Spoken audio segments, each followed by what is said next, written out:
This point is all about how I would not just trust my children being dropped off. And you say, well, but the Christian school I know is not like that. But hold on a second. None of these people thought that their school was like that.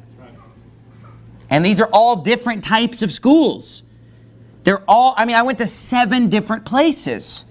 Now, let me explain to you some of the horrors of Christian school. And again, I'm just going to briefly touch the highlights and I'm going to keep it censored. But when I was in 3rd grade, and again, I was a year ahead, so I was only 7 years old. When I was 7 years old in 3rd grade, I had children on the playground telling me about the most violent pornography imaginable that they had watched, that they had seen of their dad's pornography. Describing it to me in graphic detail when I was 7 at Victory Christian School. Okay? Here I am, 7 years old, and thank God I didn't even understand most of the things that were being told to me. Because I was 7 years old, I didn't know all about the birds and the bees. I knew very little, thank God. But I did understand the violence that they were describing and all the other perverted things that were being described to me as a 7... you think a 7-year-old boy is ready to be... You know what? Guess what? I'm 31. I still ain't ready for that kind of stuff. It's wicked. It's sin. It's horrible things. And again, not going to go into any details. I would never go into details with anyone what people talked about on that playground. But these kids, and it wasn't all the kids, it was like one kid out of a class of 30. And all the other kids are curious to hear what he has to say. He'd been exposed to some horrific snuff pornography, and he's just on the playground just with kids gathering around him, and he's explaining it to them. Everything he's seen, telling every dirty joke he knows. One kid just polluting the minds of an entire class. But I could go on, but I want to spend most of the time talking about 7th grade. I just need to get this off my chest tonight, okay? This is like the worst year of my life. I was 12 years old, and this was the most horrific year of my life. I am not exaggerating when I say this.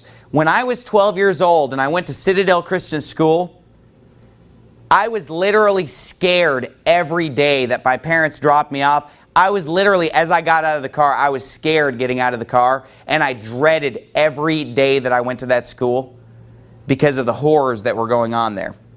Now, one of the problems was that the school was 7th through 12th grade. So basically, in my main class that I was in, there were about 20-some, 30 kids, and they were just 7th and 8th graders, but the whole school was 7th through 12th, so we would have PE and Bible classes and other times where we would be basically in the same class with children, quote-unquote, that were 17 or 18 years old. I'm 12. They're 17 or 18. These children, quote-unquote, would basically beat up on us, because I'm a 7th grader, all of us. We're being beaten up, tortured, having food and money extorted from us.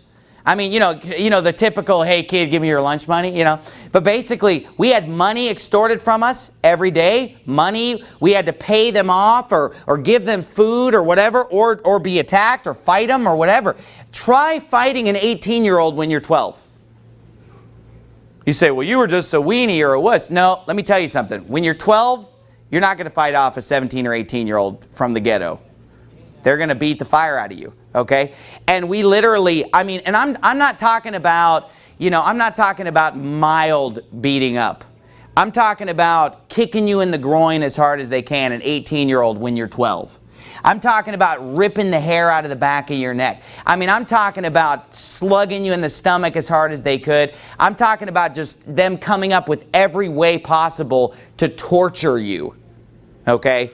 This is the kind of stuff that would go on at this Christian school. I remember I would always, my dad always taught me, don't give in to bullies. Don't give them the money. Don't give them the food. Don't give them what they want. They'll just come after you more. So I would always try to fight back and resist, the attack. But honestly, there was a kid in that school, he would pay him every day. He'd give him his food every day. He'd give him a Twinkie or whatever, out of his lunch. He'd give him money every day, and he got beat up the worst. He got tortured the worst.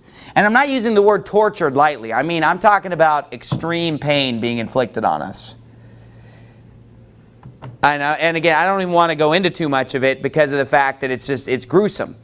But not only that, the sodomite innuendo that came out of these kids' mouths. I mean, they would talk sodomy all the time. Filth to young kids. I mean, they would basically, and you know, I'm not playing when I say that the sodomites aren't reproducers. They're recruiters. And they would constantly have sodomite innuendo coming out of their mouth. Again, nothing that I would repeat. But basically trying to solicit sodomite acts out of the younger children. I mean, this is in a Christian school in an independent fundamental Baptist church. We used to sit in the Bible class, and we would always get to the Bible class. And you know, most Christian schools are really well supervised. Well, guess this one was really well supervised too. But it's those 5 minutes that aren't supervised. It's those 2 minutes that aren't supervised when everything bad happens. And I remember we would always, every day we had a Bible class. And this Bible class would meet in the library of the school. And it was just a very small room. It was a small library, but had books all lined up on the shelves. And every day we would be in that classroom waiting for the teacher to arrive. It was in the afternoon, and we'd be sitting there, ages 12 through 18, and we're sitting in the library with the door shut, waiting a few minutes for the teacher to arrive. And I mean, the conversation that would go on in that class was the worst possible filth imaginable. Of course, when the door opens and the teacher walks in, it's completely different. But when you sat in that classroom for that 2 to 5 minutes, sometimes it was 15, the teacher's running late, the worst filth. Just one tiny example, and this is the mildest example, okay? There were all the shelves filled with National Geographic magazine. Everybody knows National Geographic magazine, the yellow spine, really easy to identify. It was all lined up.